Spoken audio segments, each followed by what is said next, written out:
So last week we started a new series on pain.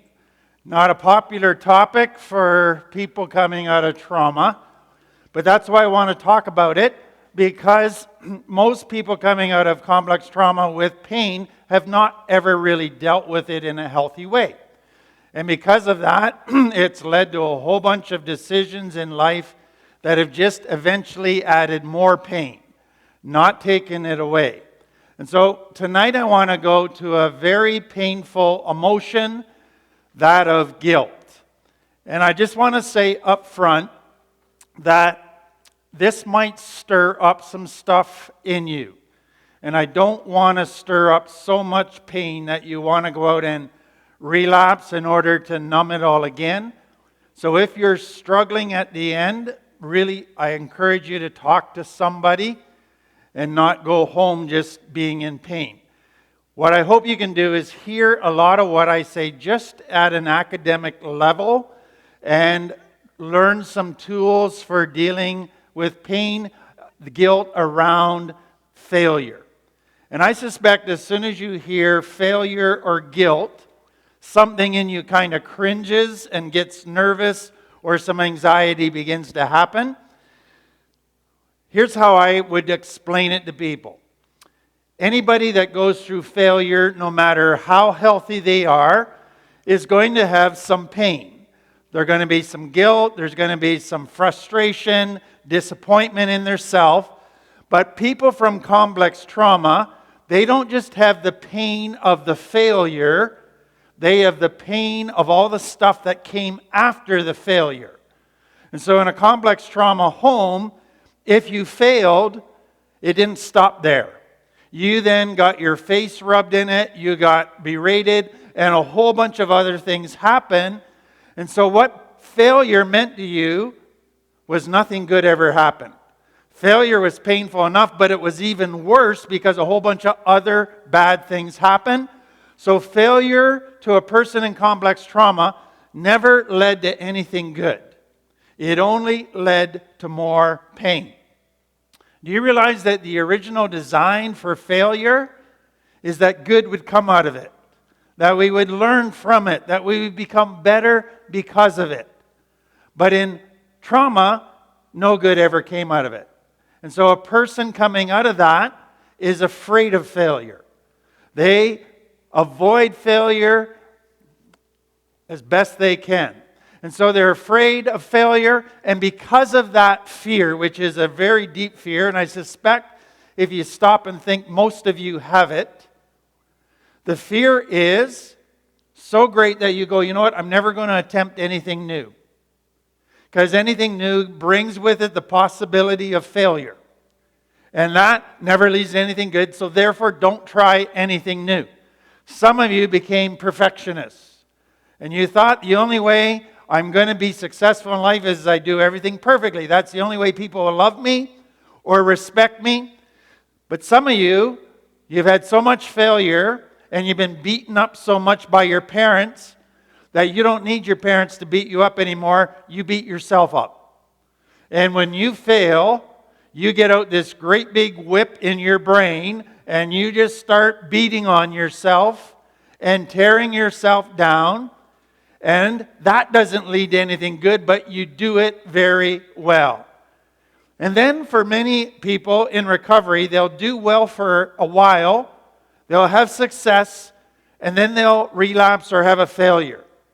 And their brain very quickly goes, what's the use? They go right to hopeless. I gave it a try, I screwed up, I guess I can't do it, I'll never make it, might as well pack it up and throw in the towel. And that's where you go. And then others of you, failure meant you got to keep a secret.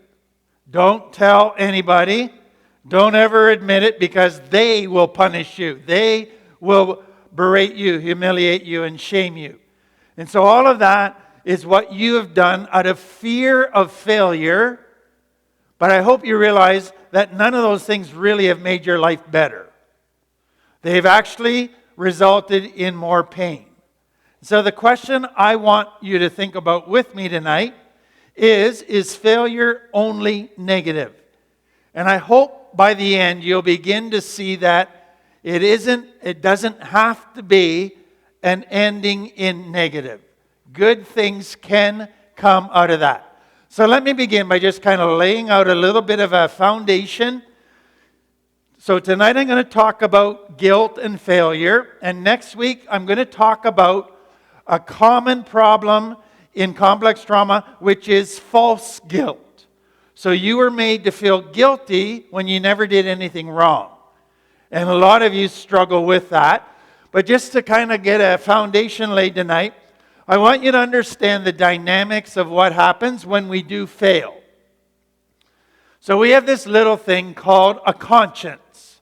And many of you don't see your conscience as a friend, but as an enemy to be shut up. Because it just is a pain in the you-know-what. And so what is that conscience? Your conscience is actually a wonderful radar system, an alarm system, a security system that was designed to keep you safe. And so whenever you do anything that violates love, so you tell a lie, you cheat on somebody, you steal from somebody, you hurt somebody, your alarm system goes woo, woo, woo, woo, and it bugs you saying you are doing hurtful behaviors. You are putting yourself in a dangerous place, and I'm going to make a whole lot of noise until you move back and live loving again. So that was the design of a conscience. Okay? Now you got a lot of problems around that in complex trauma, but we're going to get to that. Basically what comes out of complex trauma is you get guilt, but you can't resolve it. And so you begin to go, what do I do then with this guilt because it's bothering me? And part of addiction was numbing your conscience or shutting it up so it didn't bother you, so you didn't have to feel. So now when you come into recovery, you need to be prepared for several different things. So the first thing is we talked about last week. You stop using your freeze medication, the drug that numbed everything and shut down your conscience. So now your emotions begin to unthaw, or they begin to thaw out. And you begin to remember things you've done to hurt others, to hurt your children, and guilt starts to rise. That is a normal part of recovery. But what happens for a lot of people when that begins to happen, if they haven't learned tools to resolve all that guilt, they go, the only tool I have is to use to shut it all up. And so they relapse in order to shut up their conscience. And then the second thing that happens is you come into recovery, and if you go to React or Finding Freedom, we say you got to deal with stuff. If you go to 12-step groups, they say you got to do the steps, and you hit step 4. And step 4 is all about harm done to others. And then you get to step 8 and 9 about making amends. And you realize, I got to work on guilt.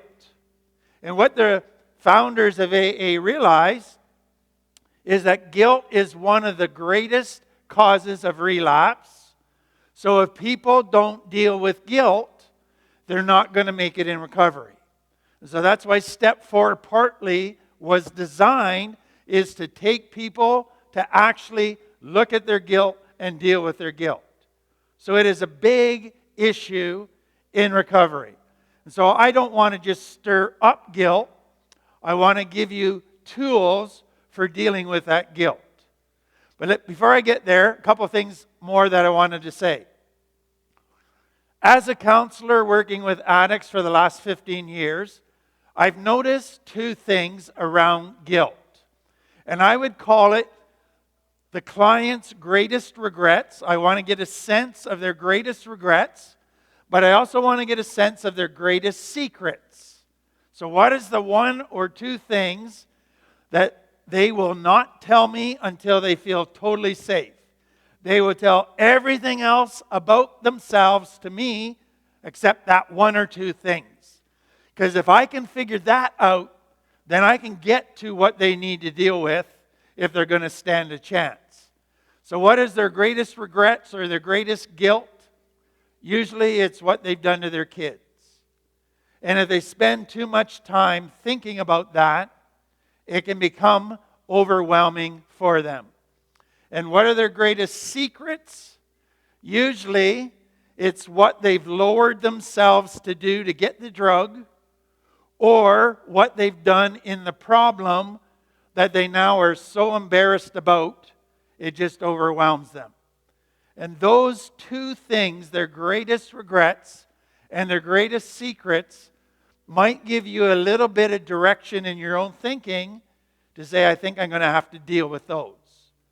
Because if I don't, I probably am not going to make it very far in recovery.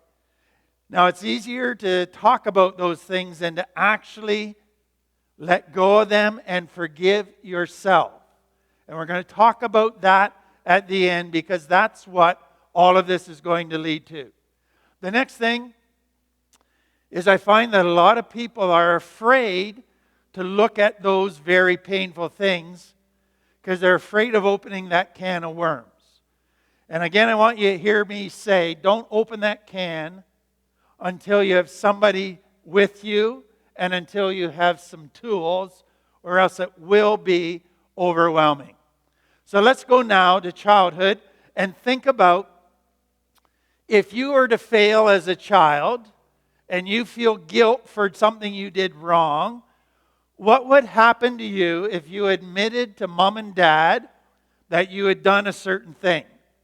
So here's kind of what could happen. This is just a list of a lot of things. But one of the common ones that parents in complex trauma would do is they would disrespect you. And by that I mean they would call you a whole bunch of hurtful names. And they would just really cut you to ribbons by the names that they called you. Then there would be a punishment, but the punishment would be over and above what the offense deserved. It would be very harsh, very heavy-handed, a punishment that really didn't fit the crime. And then you would get shamed. You would get to be made to feel that you are useless, that you are a failure, you couldn't do anything right. You would just end up feeling terrible about yourself, more terrible than you were already feeling. And then some of them would threaten you with even greater punishment if you ever did it again. And some would predict your future. And it would be all based on fear. They would say you're going to end up in jail. You're going to end up on the streets. They would be predicting this horrible future simply because you told a lie.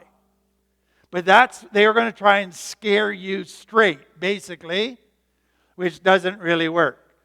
Some, you would get super, super angry, and then they would tell everybody about what you did, and then they would talk about how embarrassed they were because how bad you made them look by what you did. And so it became all about them. And you had all of that thrown in your face. Some of you, if you failed, you had to sit and listen to mom or dad give a rant that went on for half an hour to an hour. And every time it was the same rant. But you had to sit there and listen to it. So you act like you listened, but you zoned out and went somewhere else in your mind. Some of you had parents who would give you the silent treatment. You failed, I'm not talking to you for a whole week. And you're begging them to forgive you, and they're not going to give you any attention. And they did that kind of thing to you. You ask for a hug, you ask for forgiveness, and you don't get any of it. And you're shunned. They turn their back on you. They push you away, reject you. Some who would be from a religious environment, they would drag out God and try and say how God was going to punish you and how sad or mad God was at you. And God was now this great big club to make you feel even worse about yourself All of that. So do you realize there was not one healthy way to resolve any of it? You were just made to feel even worse and even more hurt because of what you had done. So what then are the options that a child has? They have no way of resolving that guilt. So some become hard. They close their heart. They shut down their conscience, because what they feel is your conscience makes you weak. Your conscience makes you sensitive to right and wrong. And there's no way of resolving it. It makes you vulnerable, so don't ever have a conscience. And if you take that to the extreme, you end up with a psychopath who has no remorse, no conscience. That's how badly they've been hurt. They've had to shut it totally off. And that is the result of the trauma. And then, for some of you, it was never admit your guilt. Learn to lie and be very good at lying. Learn to cover your tracks. Learn to remember what you told every person you talked to, so you keep all your stories straight. And you did that very well. And then for some of you, you felt, I can only be loved if I'm perfect. Because I cannot be perfect, I am unlovable. And that is where you ended up. And so you end up hating yourself. You end up with all of this anger toward yourself. All because guilt wasn't responded to in a healthy way and was never resolved, and you weren't taught how to resolve it. Now keep that in your mind. That's what it was like as a child. And what I want you to think of is how your parents responded to that. Okay? So your parents do the same thing. So I'm just going to jump ahead there. Now, what I want you to think about is this. Probably today, you still treat yourself when you fail like your parents treated you, only you do it to yourself now. But you probably also at times respond to failure like your parents responded when they failed. So here's how your parents might have responded. They failed, they hurt you, but they denied that they ever hurt you. They would not admit it. They will never say they're sorry. They will never own it. They deny it. Or they might have just minimized it. And they might have said, oh, it wasn't that bad. You're making too big a deal out of it. Nobody got hurt that bad. And they minimized their failure. Or they might have compared their failure to somebody else's failure and said, well, at least I didn't do this to you. As if that made what they did okay. But that's how what they did. Or they made all kinds of excuses. I'm so stressed out. In other words, it's not my fault. I'm so stressed out. I had such a bad day. I'm feeling overwhelmed. All of that kind of stuff. Or they cheated on me, so I should be able to cheat on them. Rationalizations, excuses, blaming. And this is what parents do very well with children. They hurt you, but then they make it your fault. So they blame you for what they did wrong. And that's the false guilt part. Because as a child, you believe them. You think they're telling me the truth, so I must be guilty. And so now your conscience has true guilt when you actually do stuff wrong, but you got a whole bunch of false guilt where you feel guilty when somebody else is upset. When somebody else is sad, you go, I wonder what I did wrong. When somebody else is angry, you go, I must have done something wrong. False guilt, all of that because parents blamed you. And then you will get a dad that said, I wouldn't have hit you if you hadn't done that. Or I wouldn't be drunk if you weren't such a bad kid. So they blame you for their choices. And then you might have had a parent that said, sure, I did wrong. And that's how they say it. They admit it academically, but they don't own it. And they never change. They're not truly sorry. And that is, in their mind, I admitted it, so you should be good with it now. It should be over and done. And then you might have had a parent that just refused to talk about it. And they might have said, it's in the past, why do you want to bring it up again? It's water under the bridge, get over yourself. And it was not allowed to be discussed. So what did that do to all of you? You go, now in adult life, you beat yourself up, but then to others, you blame people for your faults, you twist stuff, you make excuses, so you do both things. Now, if you go back to your parents, a lot of how they responded, if you think about it, is fear-based. So they wouldn't admit they're wrong because they're afraid people might think less of them. So they always had to be right. Or they thought if they admitted to you that they're wrong, that they might lose some power over you.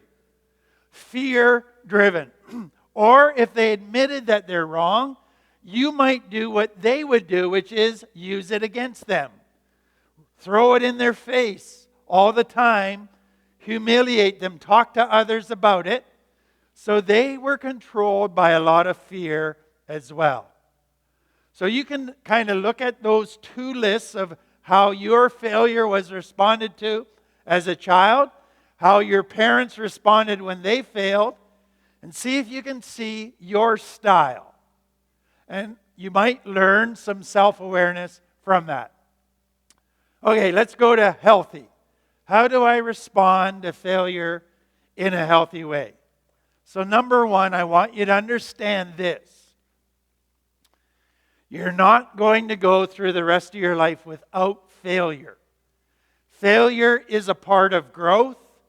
Failure is a part of recovery. A child doesn't learn to walk perfectly the first time. Failure is a part of the learning process of how to walk. Now, I don't want you to go out and say, Tim said it's okay if I relapse, because it's part of recovery. Don't blame me and make me your excuse. But what I want you to understand is even when you're giving it your best shot, you're not going to do everything perfectly. And you have to allow for that, okay? Next thing, part of your journey, and you're not going to figure it out overnight, is when your conscience bothers you, you're going to have to figure out, is this true guilt or false guilt? So wait till next week and you'll have better tools for figuring that out. The third thing for you to understand is this. The reason for step 4, the reason I do what I do in counseling people, is you're never going to heal from your guilt until you admit it and own it. As long as you're making excuses, or minimizing it, or denying it, or blaming other people, it's not going to get resolved. So in order to resolve guilt, you got to own it, and that means you got to sit in the pain of owning it. So there's not a magic wand to just take the pain away or avoid it altogether. You do have to own it, and that will be painful. But there's no other way to healing. I just want to emphasize again at this point, when you do start owning it, have somebody with you. You're going to need support. You're going to need somebody to help you walk through this, because it will really push you to want to medicate and go to all the old ways of dealing with it. Then once you've owned it, now you come to how do I make it right? The making of amends. So in some cases that might just mean an apology. If you stole something, you might have to make a physical amends and give it back. But regardless of all of that, you have to make a living amends. And what that means is this. You have to change. So all of you have heard people say they're sorry and not changed. And you go, talk is cheap. And your kids have probably heard you apologize for your using and promise to never use again, and then you didn't follow through. So your words may be necessary, but your actions are essential. You have to start to make a change. Some of you are very aware, and I want to make a distinction for you, the difference between remorse and repentance. So remorse is what I feel when my conscience bothers me. So you tell a lie, you see the hurt in your kid's eyes or your partner's eyes, and you're so overwhelmed with the pain that you've caused them, that's remorse. Some of you stop there. You say, I'm sorry, you cry until the crisis is past, and then you go back to the old behavior. So your remorse is only to get past the crisis. The word repentance means a 180-degree turn. And what it means, I was walking this way, I'm going to go the other way. I was doing this behavior, I'm going to stop and do a new, healthy behavior. That is essential. Now that leads us to your own internal dialogue. Most of you are your own worst enemy when you're feeling guilt. Because you, like I said, you start beating yourself up. Here's what I want you to understand. Guilt triggers the limbic part of your brain. That's your emotion center. And what some of you do is it's tied to justice, which is, I did something wrong, now I need to be punished. So you're feeling all of this pain and regret. And so I need to beat myself up until I feel I paid for my wrong. Do you know what happens for most of you? You never feel like you paid for it. So you keep in your limbic brain hoping that one day you're going to feel better about yourself. Then you'll stop beating yourself up. But that doesn't solve the problem because you're still in your limbic brain. And it is unhealthy. So you got to switch to your cerebral cortex. And so here's what you have to do. I feel guilt, but I know if I start beating myself up, I will get into a darker and a darker and a darker place, and I'll probably relapse, or I'll do something that hurts my children even more. So I know beating myself up is not a solution. So I'm going to choose to forgive myself. And what that means is this. Every time I want to beat myself up mentally, I'm not going to. I'm going to relieve myself of the punishment for the crime that I've done. Now, do you realize what happens there? You get a thought and a regret, and you go, oh, you're so stupid, and you want to beat yourself up. And you go, nope, not going there. 5 minutes later, you get another thought. And everything in you wants to beat yourself up, and you go, nope, not going there. And you have this inner war where you get the temptation and the urge from your limbic brain, and you say, no, I will not keep punishing myself. Now, do you know what will happen over time? You'll get fewer thoughts, and you'll get better at it, and pretty soon you'll be able to let it go. And that doesn't happen overnight. It's a process, but you can get there. But you have to start by choosing not to live out of your limbic brain, but out of your cortex. And that, for some of you, will be one of the hardest things that you ever have to learn to do. But it is possible. You're always going to have some regrets. You can't help that. Those just pop in. But you can help how you respond to it. And that's what I want you to understand. You can't control the thought impulse, but you can control your response to it. And that's what you're wanting to change.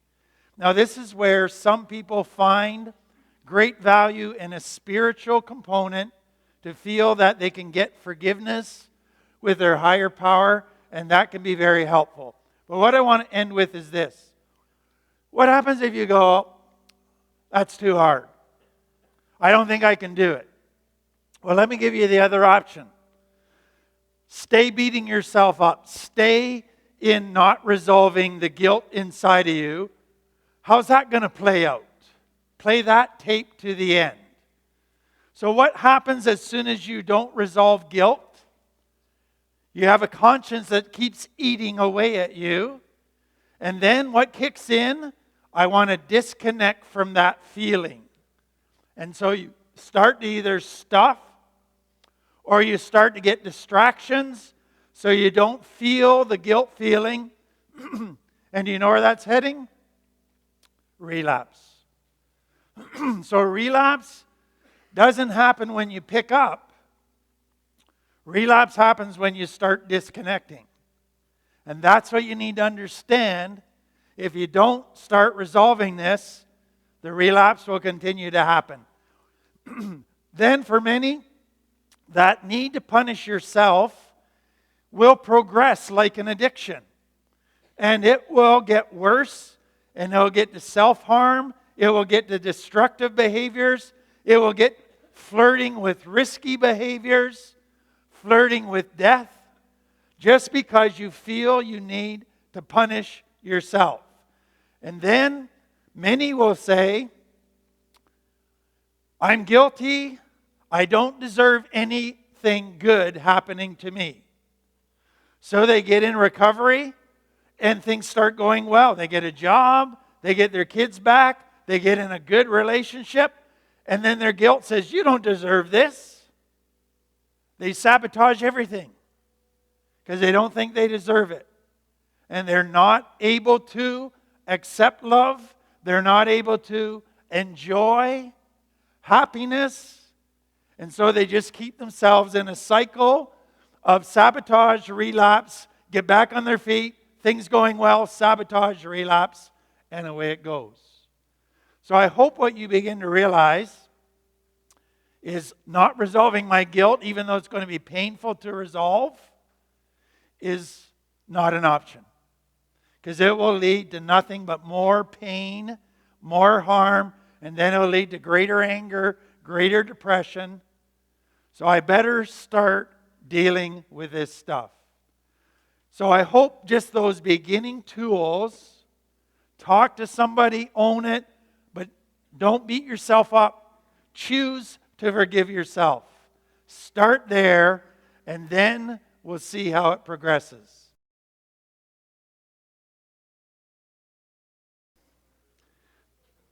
So I wanted to talk further about guilt tonight from a Bible story. And it's a story that many of you might be familiar with. But I want to kind of have you look at it through the eyes of the guilt. So it's about Israel's greatest king, King David. And so if you don't know the story, I'll briefly tell it to you. And if you know me, I have a very active imagination. And so I tend to picture it all in my head. What you have to understand right up front about this story is if you were to go to Israel today or any of those kind of Eastern nations, houses didn't have sloped roofs like we have. Everything was a flat roof. And if you go today, they got their solar panels, they got a hot water tank, like everything's on the roof, and there's deck chairs and everything.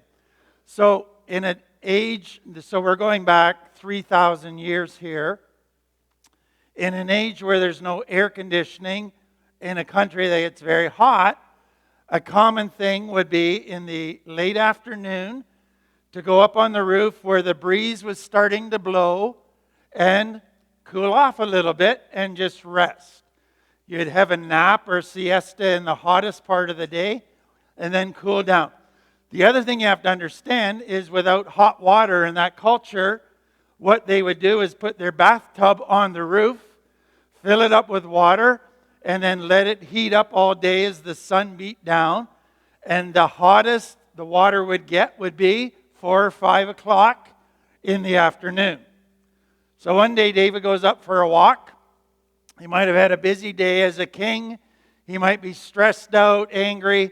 Anyways, your palace is the tallest building around. So he's on the roof and he can look out and see all across the rooftops of all the other houses around there. And he just happens to see this woman having a bath. Now, the Bible doesn't waste words.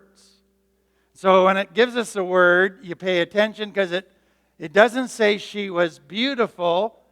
It says she was very beautiful. Now, what that means to me is she's knockout 10 plus.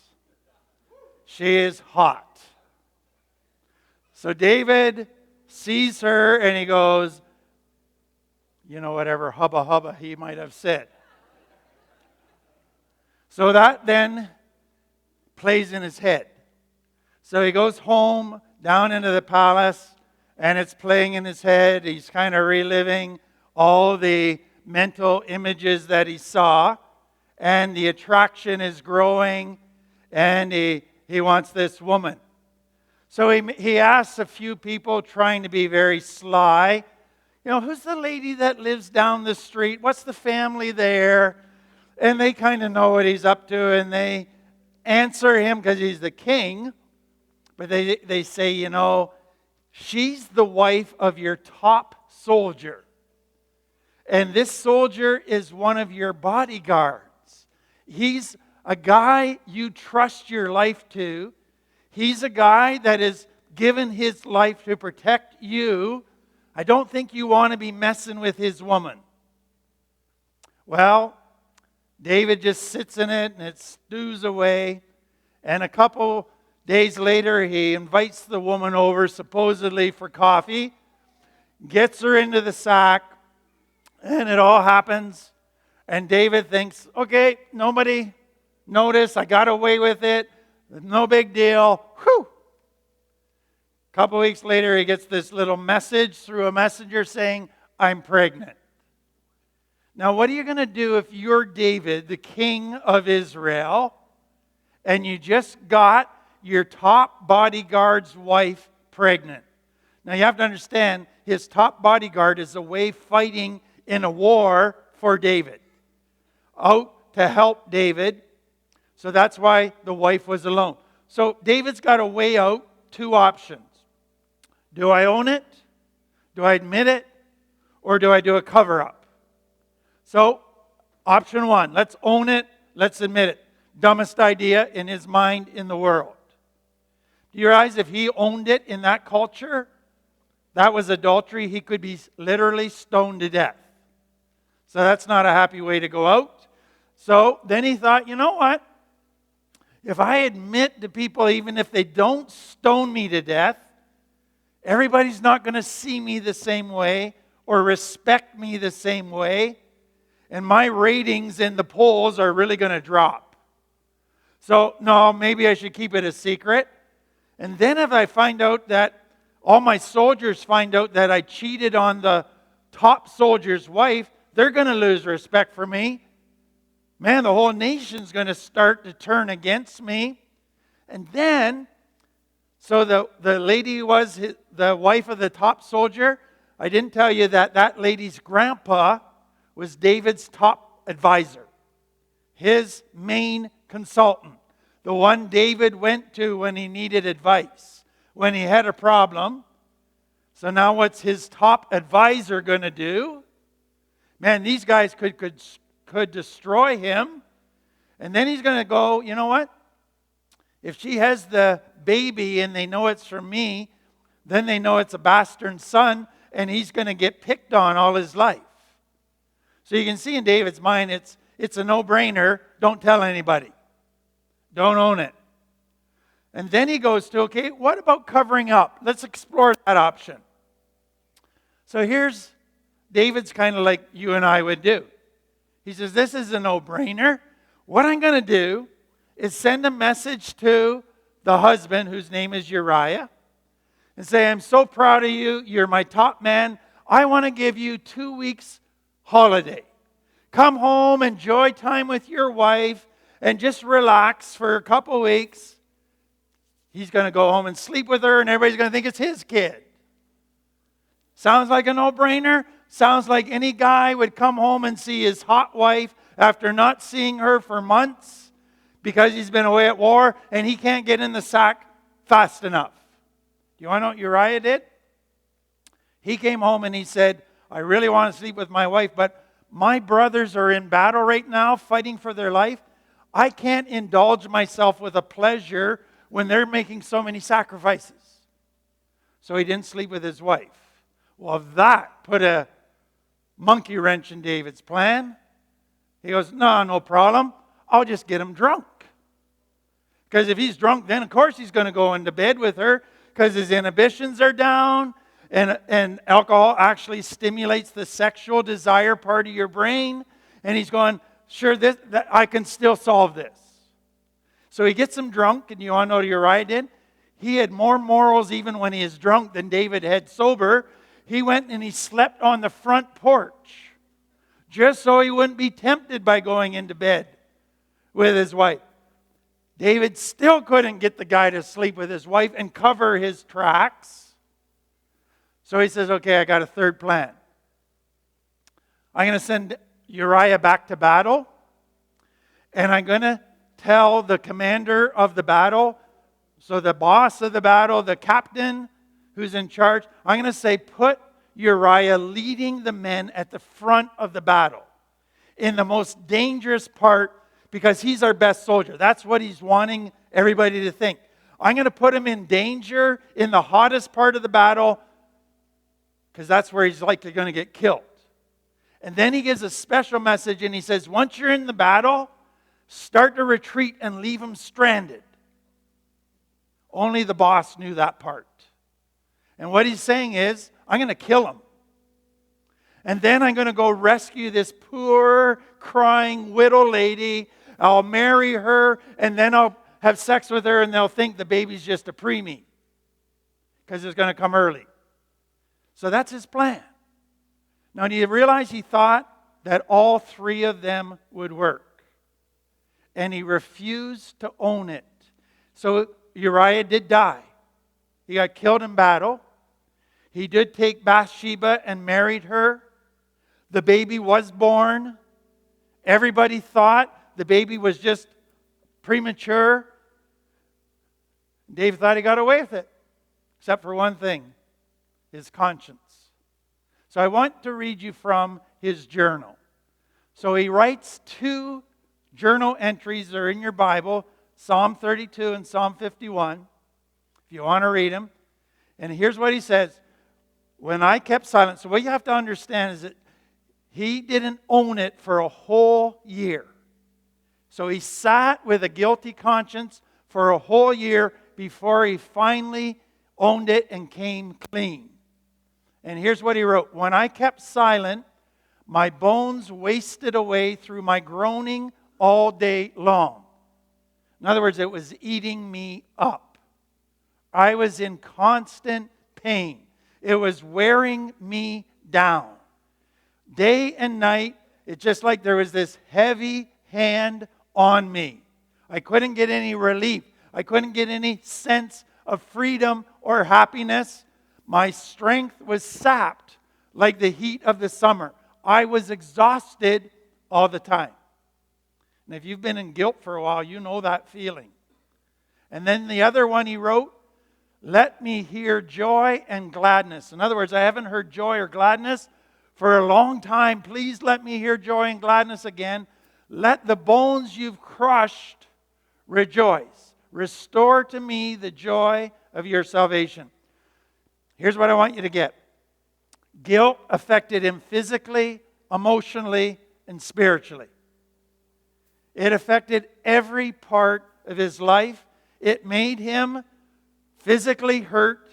He couldn't sleep. He had physical pain. It made him depressed, and it made him empty, and it made him feel this heaviness and darkness, and he just felt awful for a whole year. Now, what's interesting to me is how some of us, or all of us, have sat in a guilty conscience for a whole year. We're miserable, but will we own it? No. We just stay miserable. And we make everybody else around us miserable. And the longer we sit in it, the worse we get. So let me take you then to what happened when David finally owned it. And before I go there, what I want you to understand is this.